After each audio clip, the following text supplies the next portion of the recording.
The desperate signal. The mysterious transmission. Captain Sarah Chen floated in the observation deck of Deep Space Monitor Station Alpha 9, her coffee growing cold as she stared at Jupiter's swirling storms through the reinforced viewport. 23 years of service had taught her to appreciate quiet moments like these. The massive gas giant turned slowly below, its great red spot a reminder that even the most chaotic forces could maintain their patterns for centuries. The tranquil scene shattered when alarms began blaring throughout the station. Sarah pushed off from the viewport and glided toward the command center, her magnetic boots clicking against the metal deck plates as artificial gravity took hold. The corridor buzzed with activity as technicians rushed between stations, their faces tight with concentration. "Report," Sarah commanded as she entered the command center. The room fell silent except for the soft hum of electronics and the distant rumble of the station's life support systems. Lieutenant James Park turned from his console, his usually calm demeanor replaced by obvious excitement mixed with concern. "Captain, we've intercepted a transmission unlike anything in our databases. The signal originated from the Veil Nebula, approximately 47 light-years from Earth." Sarah moved to the main display terminal where streams of data cascaded down the screen in patterns that seemed almost organic in their complexity. "Show me what we're dealing with, Lieutenant." The display shifted to reveal a waveform that pulsed with irregular rhythms. Overlaid on the technical readout was a translation matrix that had been working for the past 3 hours to decode the message. The results sent a chill down Sarah's spine. "Ancient enemy awakens. Devours all. Technology fails. Need warriors. Need those who fight with fire and fury. Galaxy knows humans as dangerous. We need dangerous now. Kethari dying. Please help."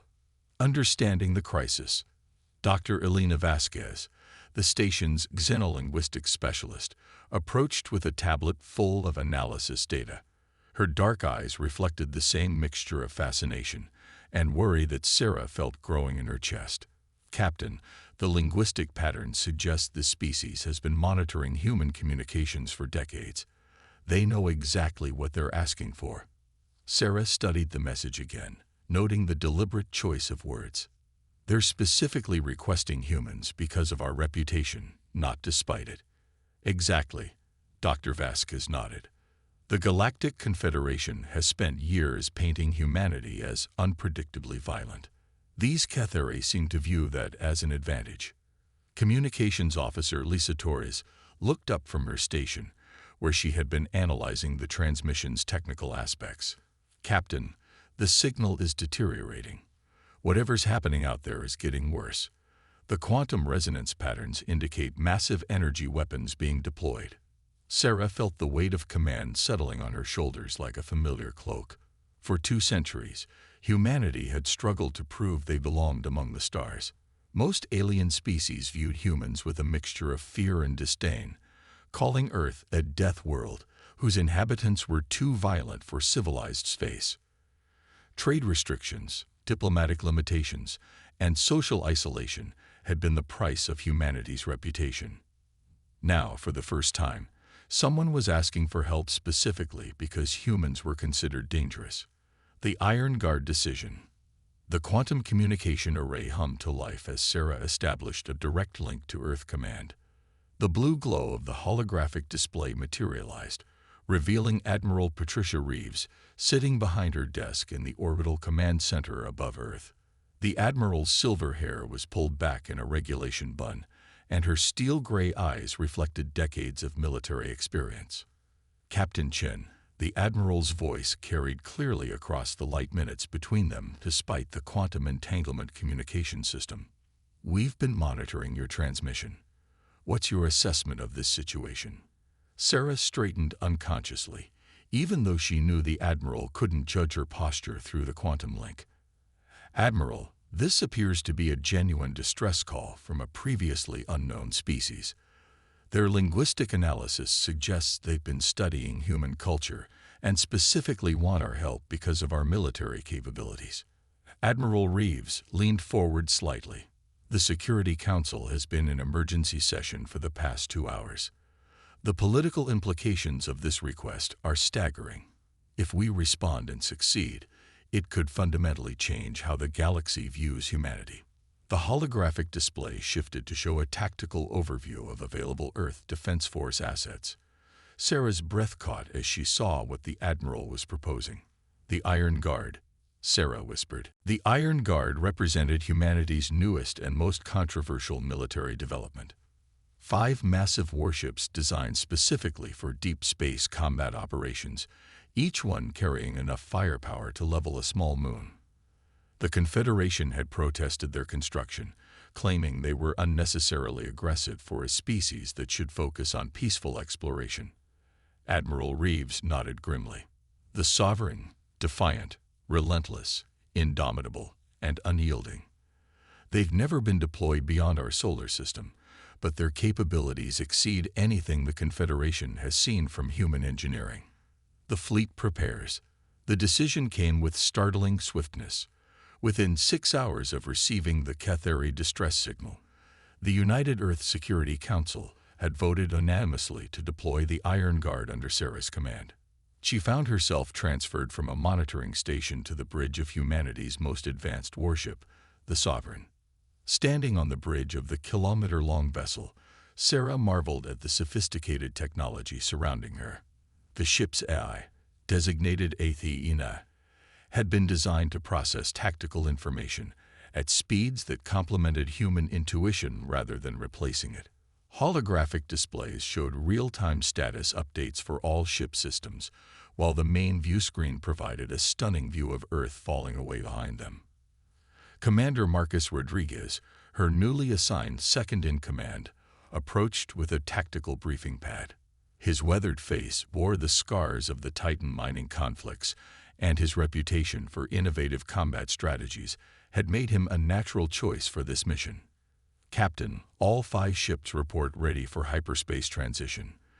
The fleet is provisioned for extended operations, and our Marines are equipped for potential boarding actions or ground operations, Marcus reported with professional efficiency. Sarah nodded, though her mind was racing with the implications of what they were about to attempt. Commander, we're about to become the first human military force to engage in combat operations this far from Earth. Whatever happens out there will define how the galaxy sees us for generations. Marcus's expression grew thoughtful. The Cathari chose to call us for help, Captain. Maybe it's time the galaxy learned that humans don't just fight for ourselves. Journey into the unknown. The hyperspace transition felt different aboard the Sovereign than it had on smaller vessels. The massive ship's inertial dampeners smoothed out most of the disorientation that usually accompanied faster-than-light travel, but Sarah still felt the subtle shift in reality as normal space gave way to the swirling blue tunnel of hyperspace. Dr. Vasquez had joined the bridge crew to monitor for additional transmissions from the Cathari. Her console showed a steady stream of increasingly desperate messages, each one painting a clearer picture of the crisis awaiting them. Captain, the latest transmission mentioned something called the Hunger, she reported, her voice tight with concern. The translation is imperfect, but it seems to refer to some kind of self-replicating technology that consumes other technologies to grow stronger. Sarah exchanged glances with Marcus. Self-replicating weapons represented one of the nightmare scenarios that military strategists had theorized about for decades. If an advanced civilization had lost control of such technology, it could potentially consume entire star systems. Lieutenant Park, who had been transferred to the Sovereign along with Sarah, looked up from his sensor station. Captain, I'm detecting quantum wake signatures ahead. Multiple ships moving at high speed, but the patterns are unlike anything in human or Confederation databases. The main view screen shifted to display a tactical overview of local space. Dozens of energy signatures moved in complex patterns that seemed to shift and evolve even as they watched. Some appeared to be fleeing while others pursued with relentless efficiency. Time to destination? Sarah asked. 17 minutes until we reached the edge of Cathari space, Navigator Collins reported from his station. Sarah activated the fleet-wide communication system. Her voice would reach every member of the Iron Guard's crews simultaneously. All ships, this is Captain Chen. We're about to enter a combat zone where an unknown alien species is fighting for its survival against a technological threat we don't fully understand. Our mission is clear: provide assistance to the Kethari and neutralize the threat they've designated as the Hunger. She paused, thinking of the weight of history that rested on the next few hours. For 2 centuries, the galaxy has viewed humanity as too dangerous for civilized space. Today, we have the opportunity to show them that our strength serves a higher purpose. We fight not because we're violent, but because sometimes violence is the only language that evil und. First contact under fire. The hyperspace tunnel collapsed around them as the Iron Guard emerged into normal space at the edge of the Kethari system. Immediately, every sensor on the bridge screamed warnings as they detected the largest space battle in recorded history unfolding before them.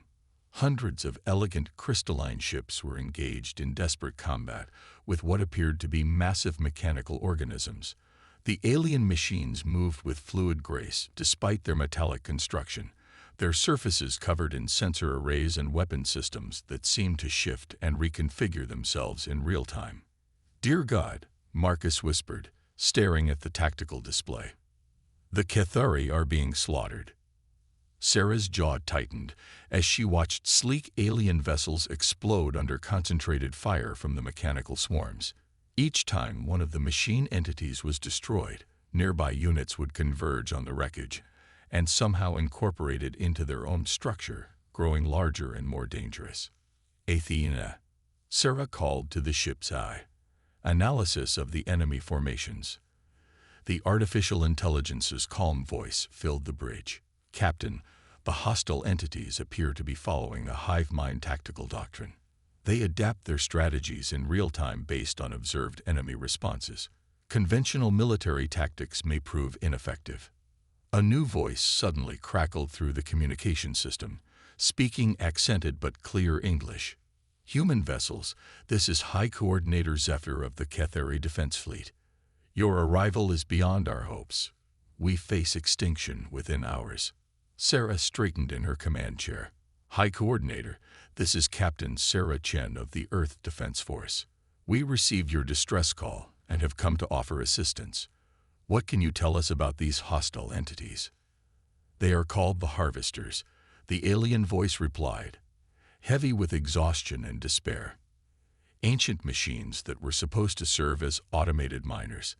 They evolved beyond their programming and now consume all technology they encounter. Our weapons only make them stronger." Sarah's mind raced as she processed this information. Traditional military doctrine would be useless against an enemy that could adapt and incorporate fallen technology. But humans had always excelled at improvisation and unconventional thinking.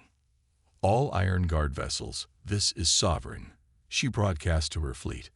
"We're facing an adaptive enemy that grows stronger from conventional attacks. Switch to Protocol 7. Full creativity authorization. All commanders are cleared to use any tactics they deem effective." Marcus raised an eyebrow. Protocol 7 was typically reserved for scenarios where normal military procedures had proven inadequate. It gave individual ship commanders unprecedented freedom to improvise and experiment with unconventional strategies. The 5 human warships moved into formation, their advanced sensors analyzing the battlefield while their crews prepared for a type of combat none of them had ever trained for. In the distance, more Kethari ships fell to the relentless advance of the Harvesters. Sarah gripped her command chair as the Sovereign accelerated toward the heart of the battle. Humanity was about to prove whether their reputation for dangerous unpredictability was a weakness or their greatest strength. Steel against the void. Into the heart of battle. The Sovereign led the Iron Guard formation through the debris field that had once been the outer defense perimeter of Kethari space.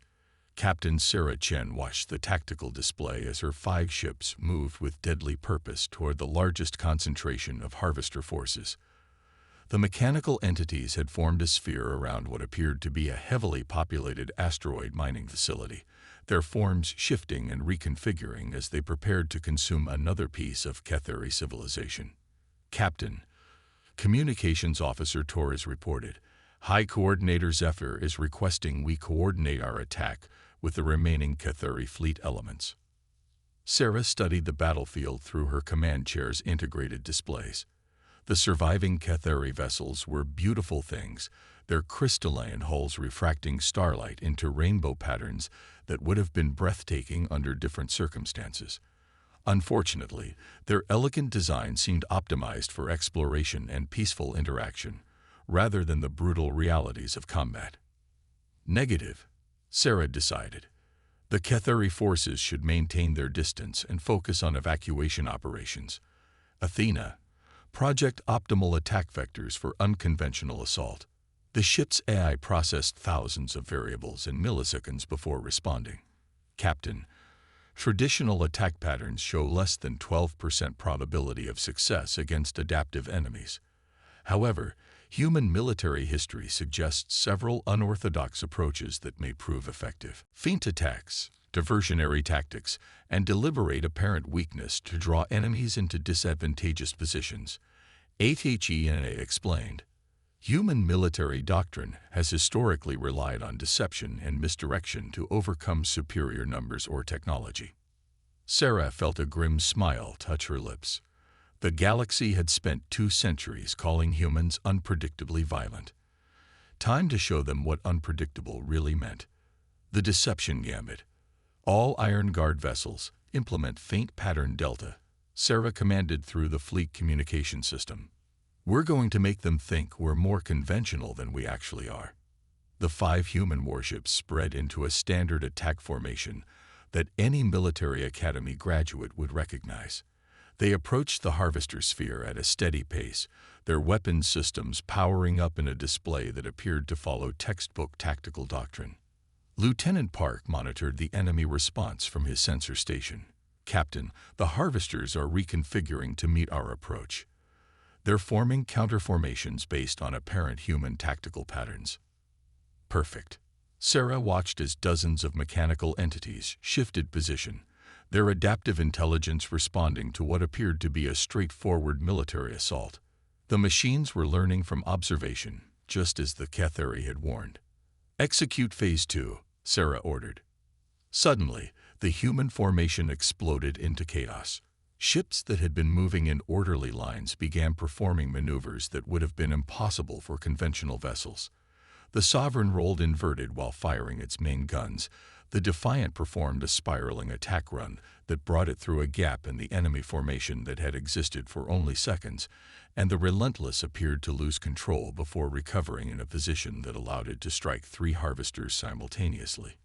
The mechanical enemies attempted to adapt to these new patterns, but adaptation required observation and analysis. Human creativity was generating new tactical approaches faster than the Harvesters could process them. Rescuing the innocent. While the Iron Guard's unconventional assault created chaos among the Harvester forces, evacuation shuttles began launching from the besieged mining facility. Sarah's heart clenched as she saw the fragile craft attempting to navigate through the battle zone while carrying Cathari civilians to safety. Commander Rodriguez, take us to cover those evacuation shuttles, she ordered.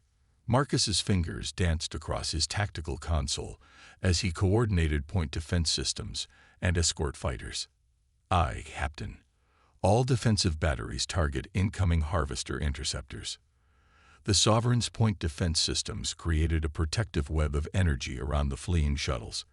When Harvester units attempted to pursue the evacuees, they found themselves facing concentrated fire from multiple human ships that seemed to anticipate their movements. Dr. Vasquez, monitoring communications from the evacuation zone, looked up with tears in her eyes. Captain, I'm receiving personal messages from the Cathari families. They're thanking us for saving their children. Sarah felt the weight of responsibility settle even heavier on her shoulders. This wasn't just about proving human military capabilities. Real beings with families and hopes and dreams were depending on her decisions. High Coordinator Zephyr, this is Captain Chen. She broadcast to the Cathari command ship. We need you to coordinate evacuation routes through sectors 7 and 12. My ships will maintain protective corridors. The aliens' response carried a note of something Sarah hadn't heard before in their communications: hope. Captain Chen, your tactics are unlike anything in our military databases. How do you generate such unpredictable patterns? Marcus chuckled from his station. That's the thing about humans, Coordinator. We don't follow our own databases either. The adaptive counterattack. As the evacuation proceeded, the harvesters began to demonstrate why they had been so successful against conventional forces. The mechanical entities started forming new configurations that seemed specifically designed to counter human unpredictability. They created overlapping fields of fire that would trap ships attempting unconventional maneuvers, and their formations began to shift more rapidly to prevent effective deception tactics. Captain, Lieutenant Park reported with concern in his voice, "The harvesters are adapting to our adaptive tactics. They're using our own unpredictability against us." Sarah studied the tactical display as enemy formations began to anticipate and counter human maneuvers with increasing effectiveness. It was like watching a perfect predator learn to hunt a new type of prey. Athene. Analysis of enemy adaptation patterns. Captain, the harvesters are demonstrating learning capabilities that exceed initial projections. They appear to be developing counter-strategies at an exponential rate. Sarah's mind raced through possibilities. If the machines could adapt to human unpredictability, then perhaps it was time to become predictable in a way they wouldn't expect. "All ships, execute Formation Omega," she commanded. Commander Rodriguez turned to stare at her. "Captain, Formation Omega is a suicide run. No ship is expected to survive that maneuver." "Exactly," Sarah replied grimly. "The harvesters have learned to counter our deception and unpredictability. But they're machines, Marcus. They're programmed to preserve resources and minimize losses. They won't expect us to deliberately choose tactics that appear to guarantee our destruction. The impossible sacrifice." Formation Omega was theoretical doctrine that no human fleet had ever attempted in actual combat. It required all 5 ships to break formation and charge directly into the heart of enemy forces, creating maximum possible chaos while accepting that survival was unlikely. The Iron Guard vessels spread out across the battlefield and began their final assault runs. To any observer, it appeared that the human commander had lost her mind and ordered her ships to commit suicide through frontal attacks on superior numbers. The harvesters responded exactly as Sarah had predicted. Their adaptive intelligence calculated that the human ships were presenting themselves for easy destruction and reconfigured to maximize their ability to harvest the advanced human technology that would soon be available. What the machines didn't anticipate was that Formation Omega had a second phase. As the 5 human ships approached what appeared to be certain destruction, they suddenly linked their shield systems and weapon arrays through quantum entanglement networks. Instead of 5 separate vessels, the Iron Guard became a single distributed weapon system with unprecedented capabilities. The Sovereign and Defiant created a resonance cascade that overloaded harvester adaptive systems.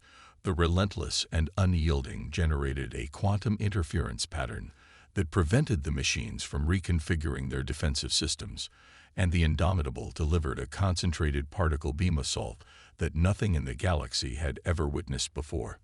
The results were spectacular. Dozens of harvester units simply ceased to function as their adaptive systems failed to process the impossible combination of coordinated attacks. More importantly, the quantum interference prevented them from learning from this encounter or sharing tactical data with other units. Victory and recognition. As the last of the harvester forces either retreated or fell silent, Captain Sarah Chen found herself standing on the bridge of the Sovereign, staring at a battlefield that had been transformed. Where hours before there had been desperate combat and dying civilians, now there were evacuation shuttles moving safely toward rescue ships and the distinctive crystalline forms of Cathari vessels emerging from hiding places throughout the system. "Captain," Communications Officer Torres reported with barely contained excitement, "we're receiving transmission from multiple sources. The Cathari are declaring us heroes, and we're getting communication requests from 17 different Galactic Confederation species." Sarah felt a mixture of exhaustion and satisfaction settle over her. The Iron Guard had accomplished something unprecedented. They had changed humanity's reputation through actions rather than words. High Coordinator Zephyr's voice filled the bridge as his image appeared on the main display. The Kethuri's crystalline features seemed to shimmer with emotion as he spoke. Captain Chen, your species has saved our civilization. We had heard stories of human violence and unpredictability. We never understood that these qualities could serve such noble purposes. Marcus approached Sarah's command chair with a communication pad. Captain, Admiral Reeves is requesting a full debrief, but she wanted me to tell you that the Security Council is already receiving diplomatic requests from species that have never acknowledged humanity before. Sarah nodded, though her attention was focused on the evacuation shuttles still moving through space around them.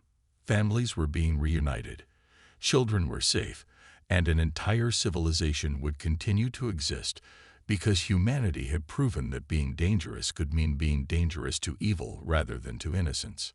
All Iron Guard vessels, this is Captain Chen, she broadcast to her fleet. Today we prove that humanity deserves its place among the stars not despite our nature, but because of it. The galaxy called us dangerous, and they were right. We're dangerous to anyone who threatens the innocent.